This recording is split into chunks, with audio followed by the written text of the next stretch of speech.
अपना आप देख रहे हैं योर मनी पर्सनल फाइनेंस से जुड़ा हमारा स्पेशल शो जो हर रोज हम आपके लिए लेकर आते हैं ताकि आपकी हेल्प कर सके पोर्टफोलियो को बेहतर बनाने में। आप अपने क्वेश्चंस हम तक पहुंचा सकते हैं, जानना चाहते हैं कब कहां कैसे शुरुआत करें, कैसे अपने फाइनेंशियल गोल्स को हासिल करें, ये सब सवाल आप हमारे शो में आकर पूछ सकते हैं। कैसे पार्टिसिपेट कर सकते हैं शो में, नोट कर लीजिए तरीका 7045220000 हमारा व्हाट्सएप नंबर है, yourmoney@nw18.com हमारी ईमेल आईडी है। साथ ही आप फेसबुक ट्विटर पे शो को लाइव देख भी सकते हैं और अपने क्वेश्चंस भी पोस्ट कर सकते हैं #AskAwaz लिखकर। आज हमारे साथ है ऑप्टियो मनी मैनेजर्स के एमडी पंकज मटपाल। पंकज जी नमस्कार, स्वागत है आपका। क्वेश्चंस हमें मिले हैं, ढेर सारे सवालों को करेंगे शामिल, लेकिन उससे पहले क्विकली आज बात करेंगे लोन अगेंस्ट म्यूचुअल फंड्स की। काफी लोग होते हैं जिनकी जरूरतों को पूरा करने के लिए म्यूचुअल फंड्स के अगेंस्ट वो लोन ले लेते हैं। एग्जैक्टली ये कैसे काम करता है, क्या इसके फायदे हैं, क्या नुकसान है, और अगर किसी को जरूरत पड़े भी तो किस तरीके से अवेल कर सकता है इस लोन को, बताइए। दीपाली जी नमस्कार। देखिए, लोन अगेंस्ट म्यूचुअल फंड एक बेहतरीन प्रोडक्ट है, क्योंकि कई बार ऐसा होता है कि जो जरूरत है वो छोटे समय की होती है। तो ऐसे में यदि आपने म्यूचुअल फंड्स में इन्वेस्ट किया हुआ है, एक तो तरीका यह है कि आप रिडीम करके और पैसे निकाल लें, लेकिन उस पर आपको फिर कैपिटल गेन टैक्स भी पे करना पड़ता है, और दूसरी बात यह है कि बनी बनाई जो कैपिटल है वो आपकी निकल जाती है। तो इससे अच्छा तरीका है कि म्यूचुअल फंड्स में जो इन्वेस्टमेंट है उसे प्लेस कर दें और उसके अगेंस्ट में आप लोन ले लें। और क्योंकि बहुत आसान होता है, बैंक्स हैं या एनबीएफसीज हैं, वो आपको आपके म्यूचुअल फंड्स के अगेंस्ट में लोन दे देते हैं। हालांकि डिपेंड करता है कि जो इक्विटी फंड्स हैं उस पर अक्सर थोड़ा कम लोन मिलता है। जो पूरा आपका जो वैल्यू है पोर्टफोलियो की, उसके अराउंड 45% 50% तक आपको लोन मिल जाता है। डेट फंड्स हैं तो थोड़ा ज़्यादा मिलता है उसके ऊपर, क्योंकि वहां पर उतार चढ़ाव की संभावना कम रहती है। लेकिन फिर भी यह है कि अगर मान लीजिए 10 लाख 20 लाख का पोर्टफोलियो है और आपको जरूरत है 4-5 लाख रुपए की, तो आसानी से आप लोन ले सकते हैं। और ये पूरा जो प्रोसेस होता है दीपाली जी, डिजिटल है, तो आपको कहीं जाने की जरूरत नहीं पड़ती है। आप ऑनलाइन इसके लिए अप्लाई कर सकते हैं और कुछ मिनटों में ही जो अमाउंट है वो आपके अकाउंट में क्रेडिट हो जाता है। और इस पर जो इंटरेस्ट लगता है ना, वो भी सिर्फ उतने ही पीरियड के लिए जितने पीरियड के लिए आपको रखना है। आपने आज लोन लिया और आपने 1 महीने में वापस कर दिया, 15 डेज में वापस कर दिया, तो आपको उस पीरियड के लिए लोन लेना है और उसका इंटरेस्ट देना है, और जितना अमाउंट आप ले रहे हैं उस पर आपको पे करना है। तो मतलब बड़ा आसान सा तरीका है, और ये क्योंकि सिक्योर्ड लोन है, आपका जो म्यूचुअल फंड है वो कंपनी के पास प्लेज हो जाता है, तो आसानी से लोन मिल जाता है। इंटरेस्ट रेट भी कंपैरेटिवली कम ही होते हैं इसके ऊपर। तो जिन इन्वेस्टर्स को शॉर्ट टर्म में पैसे की जरूरत हो और उनका इन्वेस्टमेंट हो म्यूचुअल फंड में, तो उसको तोड़े नहीं, म्यूचुअल फंड को रिडीम ना करें, बल्कि उस पर शॉर्ट टर्म के लिए लोन ले लें, ये बेहतर है।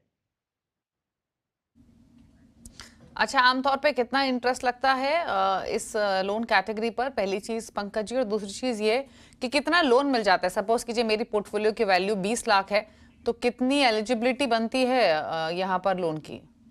बिल्कुल, देखिए ये वेरी करता है एक बैंक से दूसरे बैंक पर या एनबीएफसी टू एनबीएफसी कि कितना वो लोन देंगे। पर जैसा मैंने पहले भी कहा कि यदि इक्विटी फंड्स हैं तो उस पर अराउंड 45% टू 50%, जैसे आपने कहा कि अगर पोर्टफोलियो 10 लाख का है तो करीब 4.5-5 लाख तक का लोन उस पर मिल सकता है, यदि वो इक्विटी फंड का पोर्टफोलियो है।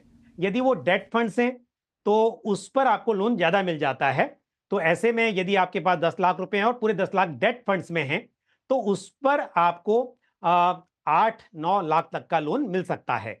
तो ये रहती है कैलकुलेशन। दूसरी बात यह है कि इंटरेस्ट कितना लगेगा, ये अगेन वेरी करता है from one bank to another bank, पर 12% 15% के आसपास का इंटरेस्ट रेट यहां पर एप्लीकेबल होता है। सिर्फ उस पीरियड के लिए, सालाना बताया मैंने, पर आपको उस पीरियड के लिए लगेगा जितने पीरियड के लिए आप लोन लेंगे। चलिए, तो ये बात हुई लोन अगेंस्ट म्यूचुअल फंड्स की। पैसों की जरूरत हो तो म्यूचुअल फंड्स को रिडीम ना करें, बल्कि अपनी जरूरत के हिसाब से टेन्योर डिसाइड करें, अमाउंट डिसाइड करें और लोन अप्लाई कर लें। ये इजी प्रोसेस है। कैसे आप अप्लाई कर सकते हैं व्हेन इन नीड, वो आपको पंकज जी ने समझाया। चलिए बात करते हैं क्वेश्चंस की। योगेश सैनी दिल्ली से हमारे साथ कनेक्टेड हैं। योगेश जी नमस्कार, बताइए क्या सवाल है आपका? हाँ नमस्कार दिमाली मैम। मैम मैं अपना पोर्टफोलियो रिव्यू के रिगार्डिंग आपको भेजा था। प्रेजेंटली मेरा अराउंड 70 to 75,000 का एसआईपी चल रहा है 10 फंड्स में, जो कि अलग अलग कैटेगरीज में डाइवर्सिफाइड हैं। और मैम मेरा कमिंग 12 ईयर्स में मेरा टारगेट है, गोल है अराउंड 12 करोड़ का। प्रेजेंट पोर्टफोलियो वैल्यूएशन मेरा अराउंड 65 लाख है, और जो मेरे गोल्स हैं, मेरे को आफ्टर 7 इयर्स 2 करोड़ है बच्चे की एजुकेशन के लिए, और 3 crore for my house after 10 years from now, and 5 to 7 crore corpus for my retirement. तो काइंडली आप मेरा पोर्टफोलियो देख के मेरे को गाइड कर पाएंगे, कोई टोटल चेंजेस 12 करोड़ का टारगेट है।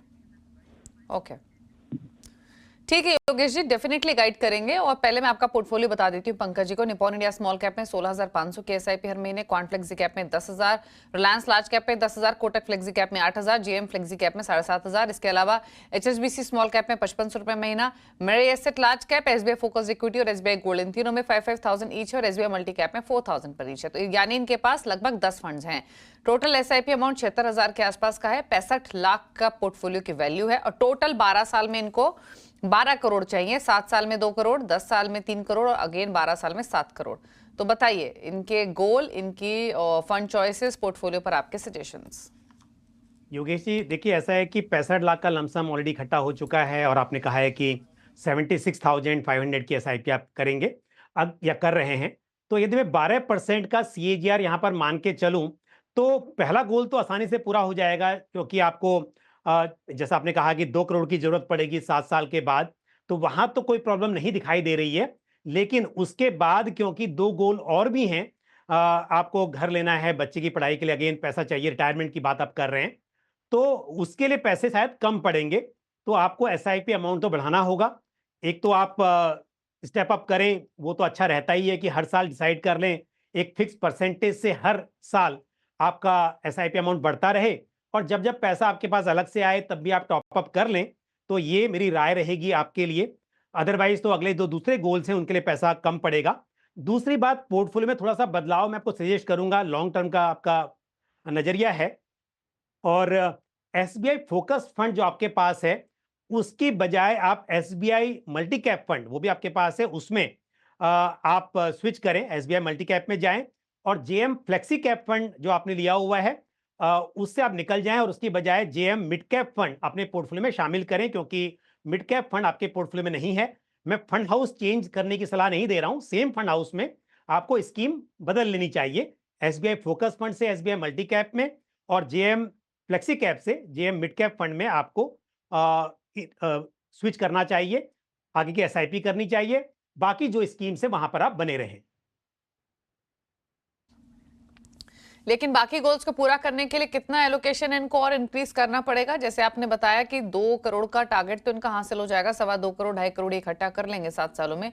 लेकिन बाकी गोल्स के लिए कितना और डिप्लॉय करें, कैसे आगे बढ़ें, और क्या सजेशन उस हिसाब से? देखिए, यदि मैं कैलकुलेशन करूं 12% के हिसाब से, तो डबल करना पड़ेगा इन्वेस्टमेंट अमाउंट, और उसके साथ साथ 10% से हर साल स्टेप अप करेंगे। तो यानी कि अगर 76,50,000 है, तो करीब 1.5 लाख की एसआईपी आप करें, और साथ में हर साल 10% से बढ़ाएं, तब ये अचीव होता हुआ दिखाई दे रहा है। लेकिन घबराएं नहीं, शायद इस वक्त पर उसे डबल करना आपके लिए मुमकिन ना हो, लेकिन जितना हो सके उतना कर लें। और समय के साथ क्योंकि इनकम बढ़ती है, उस हिसाब से आप कभी 10%, कभी 15% ऐसे बढ़ाते रहें, तो मुझे उम्मीद है कि आप जरूर अपने गोल्स को अचीव कर पाएंगे। अगले कॉलर विकास पवार बैंगलोर से हमारे साथ कनेक्टेड हैं। विकास, गुड इवनिंग, बताइए सवाल अपना।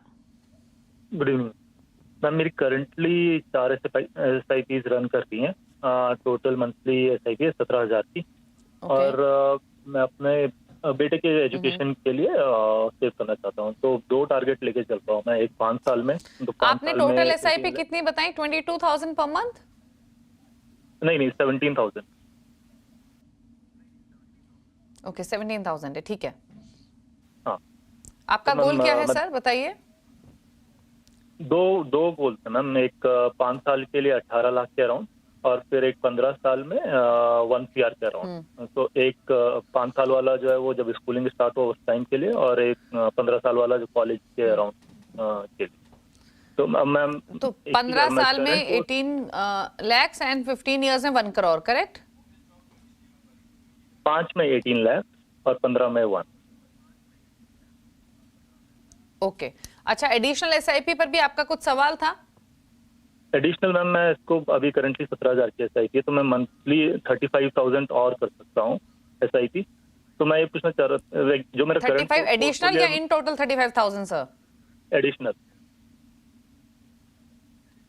ओके, ठीक है, बताइए। पोर्टफोलियो को मैं टच नहीं करना चाह रहा हूँ। मैं सोच रहा हूँ कि मतलब एक नया पोर्टफोलियो क्रिएट करना चाह रहा हूँ जो बस एजुकेशन से रिलेटेड हो, सो दैट उसमें ठीक है, ओके, डेडिकेटेड रहे। समझ गई। जी जी, तो इनका सवाल क्लियर है। पहली बात तो 17,000 रुपए महीने की इनकी एसआईपी चल रही है, 4 फंड्स इनके पास हैं। डीएसपी यूएस फ्लेक्सिबल इक्विटी 6,500 रुपए महीना, एचएसबीसी मिड कैप 5,500 रुपए महीना, टाटा एलएस टैक्स सेवर 2,500 रुपए महीना, एचडीएफसी मिड कैप 2,500।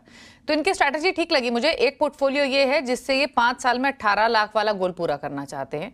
एक नया पोर्टफोलियो बनाना चाहते हैं जहां पर 35,000 रुपए डाल सकते हैं हर महीने, और यहाँ पर इनका होराइजन 15 सालों का है और टारगेट रहेगा 1 करोड़ का। फिलहाल जो ये 17,000 रुपए की एसआईपी वाला पोर्टफोलियो है, इसकी कीमत ऑलरेडी जो वैल्यू है वो 11 लाख हो चुकी है। बताइए पंकज जी, सजेशंस।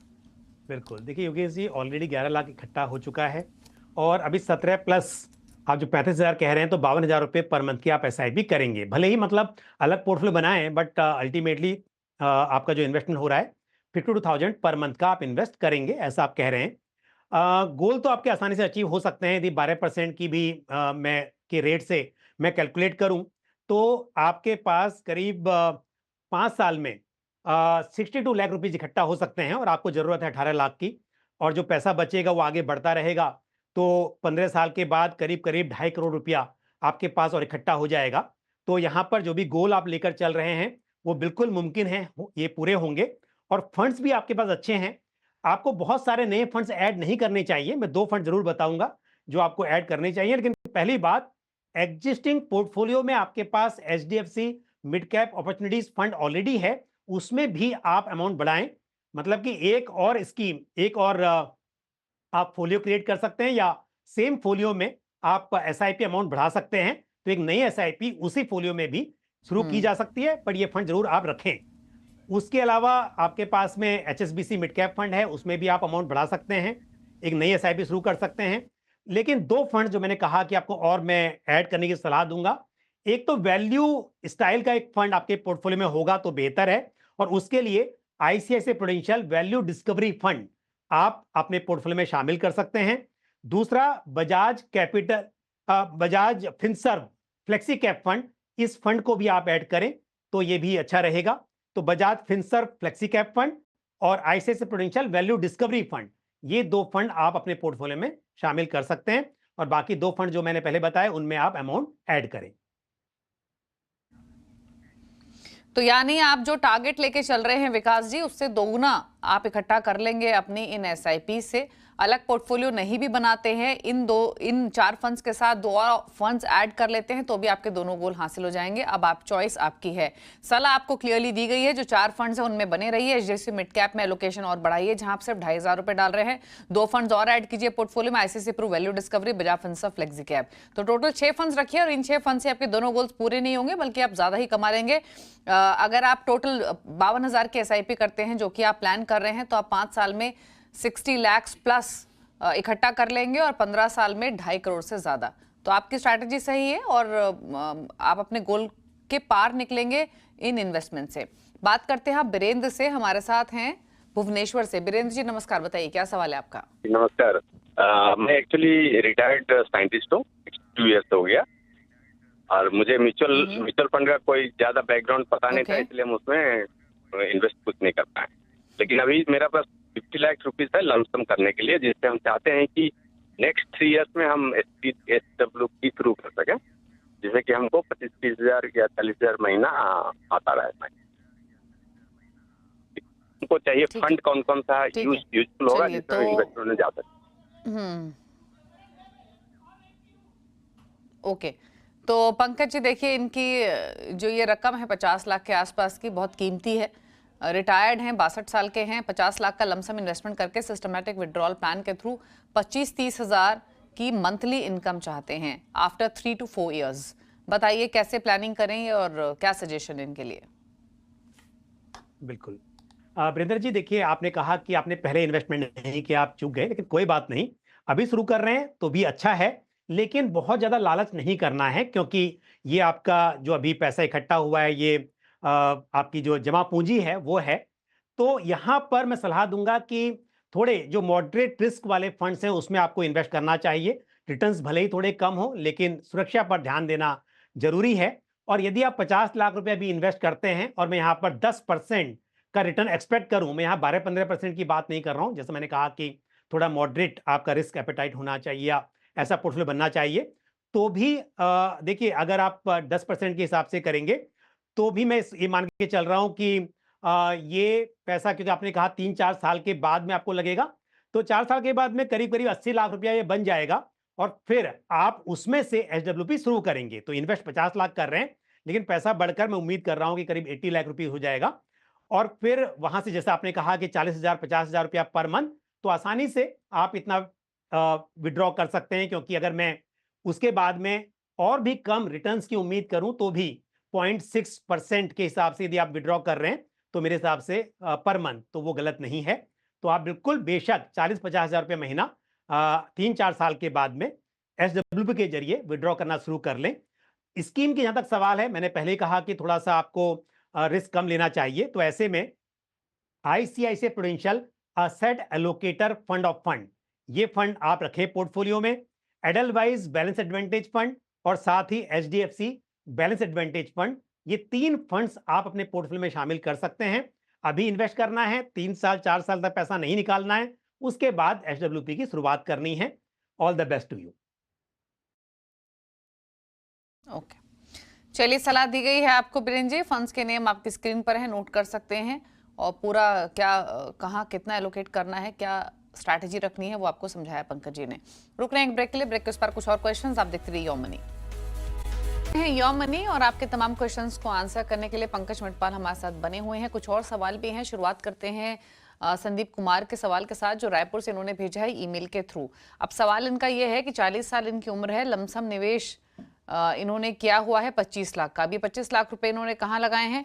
इनके पास है DSP नेशनल रिसोर्सेज 5 लाख का लमसम, एक्सिस ब्लू चिप में 5 lakh, ICICI Pru blue chip में 3 लाख, 3 लाख डाले हुए हैं इन्होंने Kotak balance advantage, Kotak standard flexi, Axis long term equity, DSP Nifty top 10 equal weight. तो यानी इनके पास टोटल 7 फंड्स हैं, जहां पर इन्होंने 3 लाख डाले हुए हैं 6 फंड्स में, 5 फंड्स में, और 2 फंड्स में 5 लाख डाले हुए हैं। अब इनका गोल क्या है? 15 साल में 1 करोड़, 25 साल में 2 करोड़। जानना चाहते हैं कि इस लमसम इन्वेस्टमेंट से गोल हासिल होगा या फिर नहीं, अगर नहीं तो कितना, और ये डालें, और SIP कहाँ कैसे शुरू करें, बताइए। बिल्कुल, देखिए अब क्योंकि फोन पर नहीं है तो पता नहीं कि रिस्क कितना ले सकते हैं, लेकिन नजरिया बहुत लंबा है। यहाँ पर अगर 12% के हिसाब से कैलकुलेट करता हूं तो करीब 1.37 1 करोड़ 37 लाख रुपए इकट्ठा हो सकते हैं 15 साल में। और अगर 15% से एक्सपेक्ट करें, एज्यूम करें, तो फिर 2 करोड़ बन सकते हैं।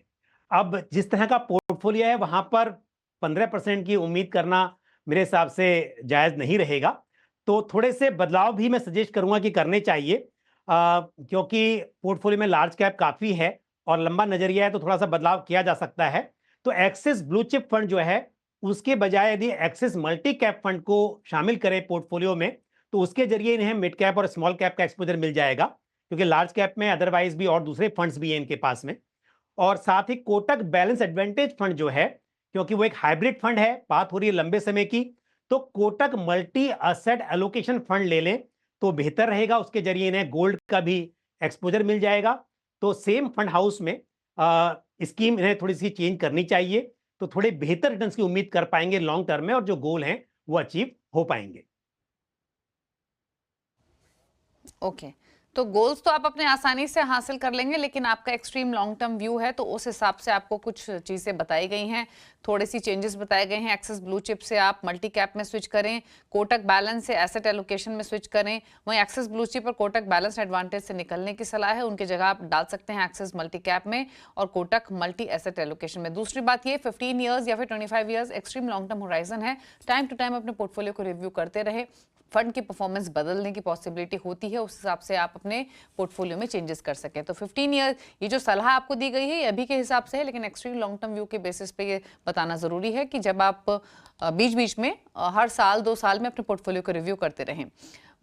सवाल लेंगे अब अभिजीत पाटिल का, वडोदरा से इन्होंने भेजा है ईमेल के थ्रू। 42 ईयर्स इनकी एज है, 34,000 की इनकी मंथली SIP चल रही है, और रिटायरमेंट पर इनको 2 लाख की मंथली इनकम चाहिए सिस्टमैटिक विड्रॉल प्लान के थ्रू। म्यूचुअल फंड्स में 40 लाख डाले हुए हैं, एनपीएस में 12 लाख, ईपीएफ में 30 लाख और स्टॉक्स में भी 2 लाख की इन्वेस्टमेंट है। पोर्टफोलियो कहाँ कैसा है इनका? क्वांट स्मॉल कैप फंड में 8,000 रुपये महीना, पराग पारी फ्लेक्सी कैप में 5,000 पर मंथ। इसके अलावा इन्होंने quant active mirror asset emerging blue chip में 3 to 4,000 ईच, साथ ही क्वांट मिड कैप में 25,000 रुपये महीना और बाकी 4 फंड्स हैं SBI blue chip, quant flexi cap, HDFC index और क्वांट इंफ्रा, इनमें 2,000 ईच डाल रहे हैं। इसके अलावा भी इनके काफ़ी निवेश हैं, कुछ इंश्योरेंस पॉलिसीज भी इन्होंने ली हुई है। लेकिन पोर्टफोलियो की जो एग्जिस्टिंग वैल्यू है, जो 34,000 की एसआईपी कर रहे हैं, उसकी वैल्यू 40 लाख की है। बताइए सजेशन इनके लिए। देखिए, जो लाइफ इंश्योरेंस पॉलिसी है, मेजरली टर्म प्लान है, तो बिल्कुल सही है और म्यूचुअल फंड स्कीम्स भी सही हैं। लेकिन आपने देखा होगा दीपाली जी की क्वांट म्यूचुअल फंड में 4 स्कीम ली हुई है, तो मेजर एक्सपोजर है एक ही फंड हाउस में। मेरे हिसाब से ये सही नहीं है। ये बात सिर्फ क्वांट की नहीं है, किसी भी एक फंड हाउस में बहुत ज्यादा कॉन्सेंट्रेशन होना ये सही नहीं रहता है। तो थोड़ा सा आपको डाइवर्सिफाई करना चाहिए, ये इंपॉर्टेंट बात है। लेकिन जहां तक सवाल है टारगेट का, क्योंकि 70,000 रुपीज की एसआईपी है, प्लस आप ऑलरेडी 42 लाख रुपीज इकट्ठा कर चुके हैं, तो यहां यदि कैलकुलेट करें 12% के CAGR पर, तो पहला गोल तो खैर आसानी से अचीव आप कर सकते हैं, उसमें कोई दिक्कत नहीं है। लेकिन रिटायरमेंट की जो बात है कि 2 लाख रुपए आपको बाद में विड्रॉ करने हैं, SWP करनी है, और 2 लाख भी क्योंकि शुरुआत में आप करेंगे, समय के साथ जैसे उम्र बढ़ेगी आपका जो वैल्यू है पैसे की वो कम होती जाएगी। तो मुझे लगता है कि उस हिसाब से आपको इन्वेस्टमेंट अमाउंट बढ़ाना चाहिए, टॉप अप करना चाहिए। क्योंकि यदि कैलकुलेट करते हैं 20 साल में, यानी कि पहले गोल के लिए आप विड्रॉ कर लें और उसके बाद करीब करीब 8 करोड़ रुपए के आसपास इकट्ठा हो सकते हैं, पर 20 साल के बाद। तो 20 साल के बाद 8 करोड़ की वैल्यू कम हो जाएगी। और जो आप 2 लाख कह रहे हैं, मैं 2 लाख की वैल्यू को बताऊं, 6% के इन्फ्लेशन पर 20 साल के बाद आज के करीब 70,000 के आसपास रहेगी। तो इस हिसाब से मैं आपको कह रहा हूं कि आपको इन्वेस्टमेंट अमाउंट बढ़ाना चाहिए। बाकी शुरुआत सही है, तो 10% का स्टेप अप आप लगा लें कि हर साल जो आपकी एसआईपी हो रही है वो 10% से बढ़ती रहे, ताकि आप अपने सभी गोल्स को अचीव कर पाएं। और फिर दोबारा से मैं दोहराऊंगा, जैसे मैंने कहा कि एक फंड हाउस में ज्यादा कॉन्सेंट्रेशन नहीं होना चाहिए, वहां पर आपको डाइवर्सिफाई करना चाहिए। अदरवाइज चॉइस ऑफ स्कीम आपकी अच्छी है। इनफैक्ट जो आखिर में बात कही पंकज जी ने, वो सभी इन्वेस्टर्स पर लागू होती है। पहला तो ये कि एक ही फंड हाउस में सारा एक्सपोजर ना लें, डाइवर्सिफिकेशन फंड हाउसेज में भी जरूरी है कैटेगरीज के साथ साथ, और ये सब पर लागू होती है बात। और दूसरी इंपॉर्टेंट बात ये कि आप अपने पोर्टफोलियो को टाइम टू टाइम रेगुलरली इसको मॉनिटर करते रहें। और स्टेप अप करने की बात तो ऐसी है कि जिनके गोल्स आसानी से पूरे हो भी रहे हैं उनको भी स्टेप अप करना चाहिए, ताकि ज्यादा से ज्यादा सेविंग्स वो कर सकें और ज्यादा से ज्यादा पैसा बना सकें। चलिए, शुक्रिया पंकज जी शो में आने के लिए और सभी क्वेरीज को आंसर करने के लिए, थैंक यू। रुक रहे हैं एक ब्रेक के लिए, लेकिन ब्रेक में जाते जाते आप देख सकते हैं पंकज जी के टॉप 4 फंड्स अपनी स्क्रीन पर, आप इनको नोट कर लीजिए अगर पोर्टफोलियो क्रिएट करना चाहते हैं पंकज जी की चॉइस के हिसाब से। तो ये रहे 4 फंड्स आपकी स्क्रीन पर। इसी के साथ योर मनी में इतना ही। नमस्कार।